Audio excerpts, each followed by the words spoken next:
मैं जमाल सईद, नवाब कोठी, दीघा, पटना से। मैं पिछले क्लास में कुछ वर्ड और सेंटेंस के टुकड़ा से सेंटेंस बनाने की कोशिश की थी।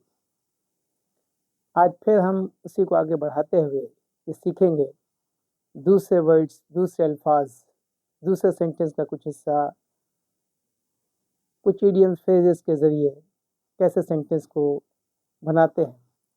मैंने इसमें कोशिश की है कि सिर्फ वैसे सेंटेंस का स्ट्रक्चर लिया है जिसे आप आसानी से समझ सकें, क्योंकि इनिशियल स्टेज पे या किसी भी स्टेज पे अंग्रेजी सिखाने के लिए हम कितनी भी कोशिश कर लें, आप नहीं बोल पाएंगे। बोलना तभी मुमकिन है जब आप ये समझ सकेंगे कि टेंस क्या है, ये समझ सकेंगे कौन सा वर्ड कहाँ पे इस्तेमाल किया जा सकता है और कैसे इस्तेमाल किया जा सकता है। जब ये छोटे छोटे सेंटेंस आप खुद बना लेंगे, बोल पाएंगे, तो श्योर है कि चाहे जैसा भी सेंटेंस आपके जहन में आए, आप उसे भी बना लेंगे। थोड़ी सी मेहनत की ज़रूरत है।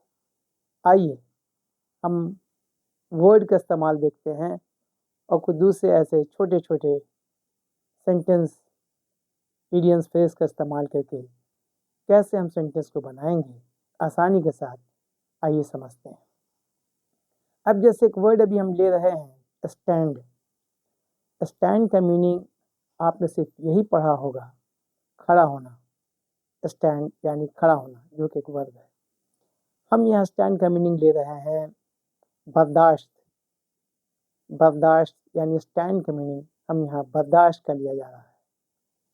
अगर मुझे बोलना है मुझे नॉनसेंस मैं बर्दाश्त नहीं कर सकता, तो हम उसके लिए बोलते हैं आई कांट स्टैंड, यानी बर्दाश्त, stand.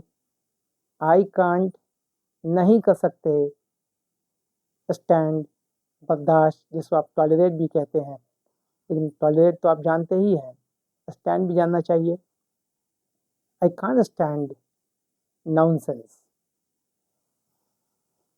I can't stand unfair means in the examination, यानी एग्जामिनेशन में किसी भी अनफेयर मीन्स, जिसे हम चोरी या ताक झांक करना, जो कि ममनू है, मना है, तो उसको हम लोग अनफेयर मीन्स कहते हैं। यानी फेयर नहीं कर रहे हैं, आप कोई काम अनफेयर कर रहे हैं। तो आई can't stand unfair means in the examination.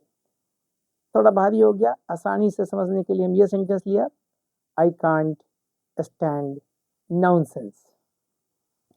हमने लिया आई कांट स्टैंड मैं बर्दाश्त नहीं कर सकता, I can't stand any one. अब एनी वन माने कोई, उसमें एपोस्ट्रोफी एस डाल देंगे तो जाएगा किसी का भी। एनी वंस वीपिंग, अगर कोई भी रोता है मैं बर्दाश्त नहीं कर सकता। I can't stand anyone's weeping. आइए एक सेंटेंस का स्ट्रक्चर यहाँ देते हैं। हर सेंटेंस को तो लिखना मुश्किल है, आप मेरे बातों से आप इसको समझिए। और आई कांट यानी आई कैन नॉट। आई कांट एनी वन, ये एनी वन था, इसमें हमने अपोस्ट्रोफी डाल दिया। I can't anyone's weeping. अब इस पे जो जोड़ना जोड़ते चलिए। Anyone weeping in the classroom, anyone sleeping in our society, ये आपके ऊपर डिपेंड करता है इसको कैसे आगे के बढ़ा सकते हैं। आई कांट स्टैंड या आई can't stand, I can't, sorry stand miss किया, आई कांट स्टैंड, ये वर्ड है स्टैंड। आई कांट स्टैंड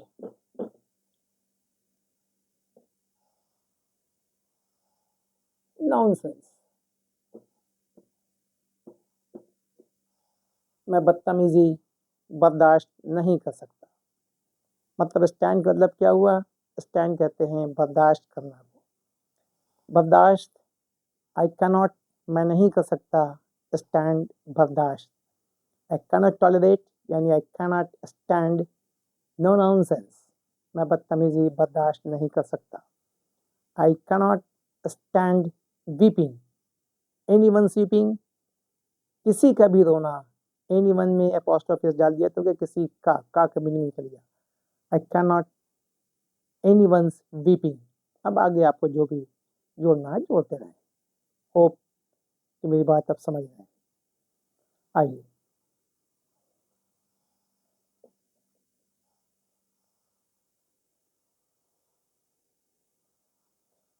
अब हम ले रहे हैं गॉन अदर डेज। ये सब याद कीजिए, माइंड में बैठाना होगा तभी आप बोल पाएंगे।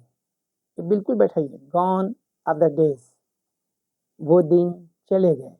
गॉन अदर डेज, दिन, डे है तो दिन होगा, डेज है तो जो भी दिन था वो सब चले गए। जब टीचर अच्छा पढ़ाई करते थे, जब सोसाइटी हमें प्यार करता था, जब मेरे भाई आपस में मोहब्बत करते थे, वो दिन चले गए। जब हम लोग आपस में मिलकर बातें करते थे, जब हम लोग एक दूसरे से गले मिल लिया करते थे, जब हमारा एक दूसरे से रेस्पेक्ट हुआ करता था, दिया करते थे, लिया करते थे। ऐसे सेंटेंस जहाँ हमको बोलना है वो दिन चले गए। वो दिन चले गए यानी गॉन आर द डेज। समझ बात आ रही है? वो दिन चले गए यानी गॉन आर द डेज। आगे लिखते हैं। यहाँ हमने स्टैंड को समझा।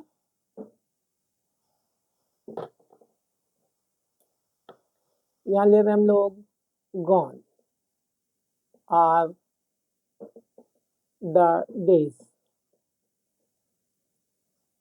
वो दिन चले गए। गॉन आर द डेज जो मुझे सिंसियरली पढ़ाया करते थे, सिंसियरली पढ़ाया करते थे। हु यूज्ड, आदमी है तो हम उसके लिए यूज करेंगे हु, जो आदमी के लिए। हु यूज टू, आदत, उनकी आदत थी, अच्छा पढ़ाते थे। यूज टू, कोई काम जैसे हम सिगरेट पिया करते थे, एक आदत थी, used to smoking cigarette. Gone are the days, used to smoking cigarette. Gone are the days I used to smoking cigarette. Gone are the days, so gone are the days who used to, किया करते थे, used to, यह याद करना है। Remember, gone are the days, वो दिन चले गए। Gone are the days, वो दिन चले गए यानी दिन चले गए। Who used to respect one another। ये भी लिख सकते वन अनदर, मतलब एक दूसरे को जब लोग प्यार किया करते थे। दो के बीच बोलेंगे, जब भाई बहन, राम और श्याम, हम और आप, दो के बीच में, तो फिर यहाँ लगाएंगे each other, each other, each other. जब दो की बात करेंगे उनके और मेरे बीच में तो बोलेंगे ईच अदर। जब बहुत के बीच बात करेंगे, दो से ज़्यादा, बोलेंगे वन अनदर। यहाँ पे ये भी बताना हो गया हु यूज टू। अब लिखना चाहते हैं हु यूज टू, ये भी लिख सकते हैं हु यूज टू टीच।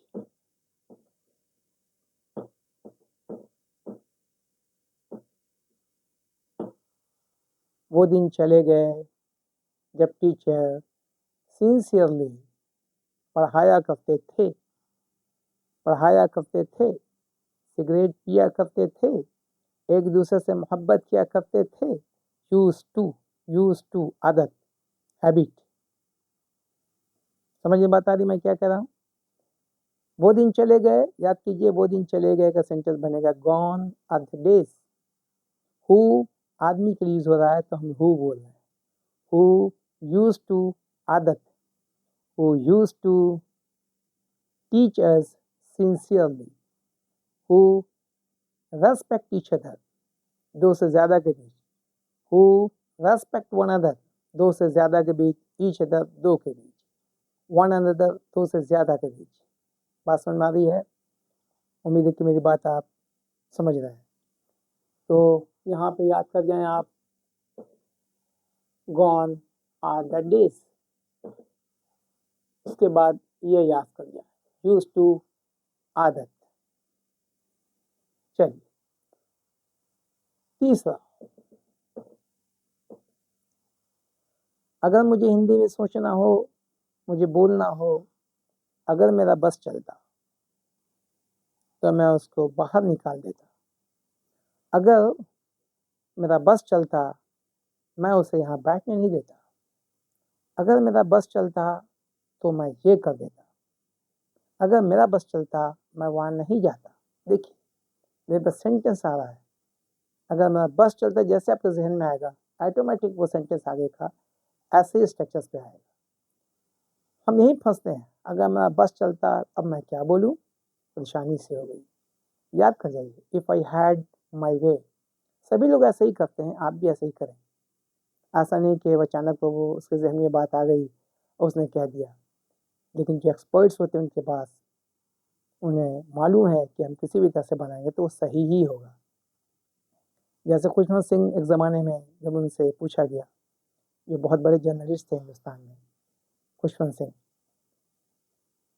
एक ख़ास कॉलम पे वो लिखते थे, तो वो कहते थे कि मैं तो उस मुकाम पे पहुंच गया हूँ कि अंग्रेज़ी चाहे सही लिखें चाहे गलत, वो सब सही है। लोग उसे सही ही मानते हैं क्योंकि खुशवंत सिंह लिख रहे हैं। तो ये उनके अंदर एक कॉन्फिडेंस था और लोगों के अंदर उनका एक एतमाद हासिल था। तो आइए, वो उन्होंने भी यहाँ से ही शुरू किया होगा, धीमे धीमे फिर वहाँ तक पहुँचे होंगे। आप भी मेहनत से उस कमाल तक पहुँच सकते हैं, ऐसी कोई बात नहीं है, कोई चीज़ इम्पॉसिबल है नहीं। तो अगर मेरा बस चलता, इफ आई हैड माई वे, याद कर जाइए, इफ आई हैड माई वे, ये याद कर जाइए, if I had my way, अगर मेरा बस चलता, I would not go there, मैं वहां नहीं जाता। I would, I would, I would not go there. बनाइए, लगाइए वुड, आई के बाद वुड लगाइए, अगर सोचे लगाइए। अब हम बहुत से सेंटेंस बना रहे हैं, हर चीज बोर्ड पे लिखना पॉसिबल नहीं है, समझने की कोशिश कीजिए। If I had my way,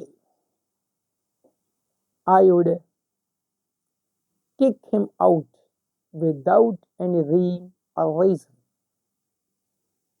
अगर मेरा बस चलता तो बगैर किसी रीजन के मैं उसे मार के बाहर निकाल देता। If I had my way, अगर मेरा बस चलता, I never ever would go there.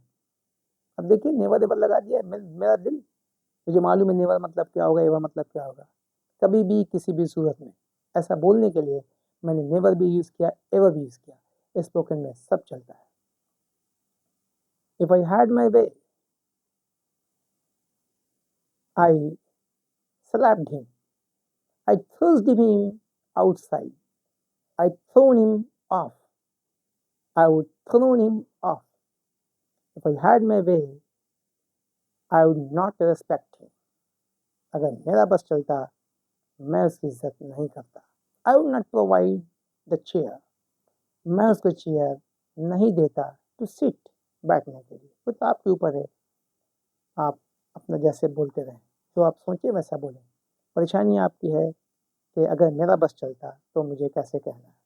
If I had my way, I would not give this chance to continue। इसको कंटिन्यू करने के लिए मैं ये चांस नहीं देता। आप समझे, इतना सारा सेंटेंस बोर्ड पर लिखना और समझाना बहुत मुश्किल है, लिहाजा लेक्चर के थ्रू समझा जाए, ब्रेन को थोड़ा शार्पनिंग किया जाए। शार्प कीजिए, जितना यूज़ कीजिएगा उतना शार्प होगा, छोड़ दीजिएगा जंग लग जाएगा। यूज़ कीजिए, समझने की कोशिश कीजिए, हर चीज़ नोट करने से फ़ायदा नहीं, जितना नोट करना है उतना ही नोट करना है। आपको सिर्फ नोट करना है if I had my way, खुदा यूज़ करना है stand, I can't stand no nonsense, I cannot stand anyone's weeping। आपको नोट करना है gone are the days, वो दिन चले गए जब गधा जलेबी खाता था, है ना। gone are the days जब लोग हम लोगों को बेवकूफ़ बनाया करते थे, gone are the days जब टीचर अच्छा पढ़ाया करते थे, gone are the days जब लोग हमारी इज्जत किया करते थे, gone are the days जब हम एक दूसरे से गले मिला करते थे, gone are the days जब हम एक दूसरे की किसी को शिकायत में नहीं रहा करते थे।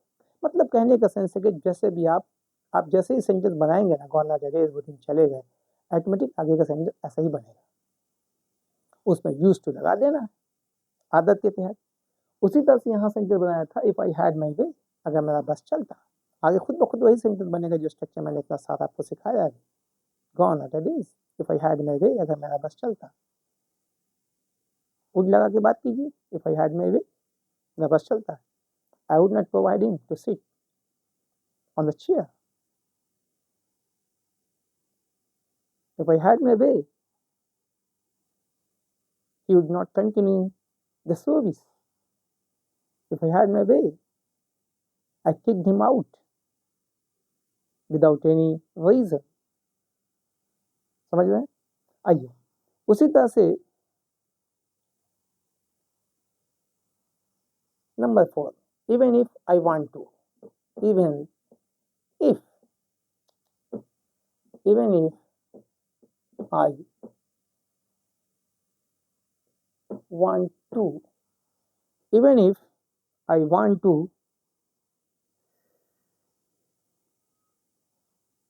even if I want to, मैं चाह कर भी, अब मेरे जहन में ख्याल आया कि मैं चाह कर ही बोलना, मैं चाह कर भी नहीं जा सकता, मैं चाह कर भी नहीं खेल सकता, मैं चाह कर भी ट्यूशन नहीं दे सकता या ट्यूशन नहीं ले सकता, मैं चाह कर भी ये काम नहीं कर सकता, I cannot do this work even if I want to.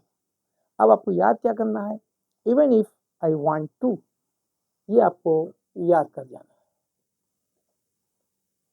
इसका हिंदी था चाह कर भी, नोट कीजिए, हम यहाँ भारतीय बोर्ड पर नहीं लिख सकते, हिंदी में उर्दू जो आपकी जुबान है, जो आपका लैंग्वेज, इसमें लिख लीजिए। Even if I want to, मैं चाह कर भी ये काम नहीं कर सकता, even if I want to, I cannot do this job even if I want to. I cannot go there by his taxi even if I want to. मैं इसके कार से नहीं जा सकता चाह कर भी, मैं उसे किसी भी हालत में कॉम्प्रोमाइज नहीं कर सकता। I cannot compromise by any means even if I want to। वो सेंटेंस आप बना सकते हैं, अगर आपको टेंस मालूम है तो, आपको सब्जेक्ट वर्ब एग्रीमेंट मालूम है, आसानी से बना सकते हैं। नहीं मालूम है, जिंदगी भर नहीं बनेगा। मैंने पहले ही कहा, subject verb agreement plus tens आपके जहन में रहना चाहिए। वर्ड हम आपको देते रहेंगे मुसलसल, आप उसे याद कर लीजिए, ज़्यादा मज़ीद वर्ड की कोई ज़रूरत नहीं है, इतना वर्ड्स हम आपको देते हैं, टेंशन मत लीजिए। वैसा इडियम्स देते हैं, वैसा फ्रेजेस देते हैं जो आम बोलचाल में इस्तेमाल की जाती है, उसका टेंशन आपको नहीं लेना, ये मेरा टेंशन है। मैं चाह कर भी आपको इतना क्लास नहीं ले सकता, रोजाना क्लास नहीं ले सकता। I cannot continue my class every day even if I want to. I cannot spare my times for you even if I want to. मैं अपना वक्त आपको नहीं दे सकता चाह कर भी, even if I want to। Hope you are getting my points. Thank you, आज के लिए इतना ही। याद कर जाइए, फिर आगे क्लास दूसरे अल्फाज से स्टार्ट शुरू करेंगे।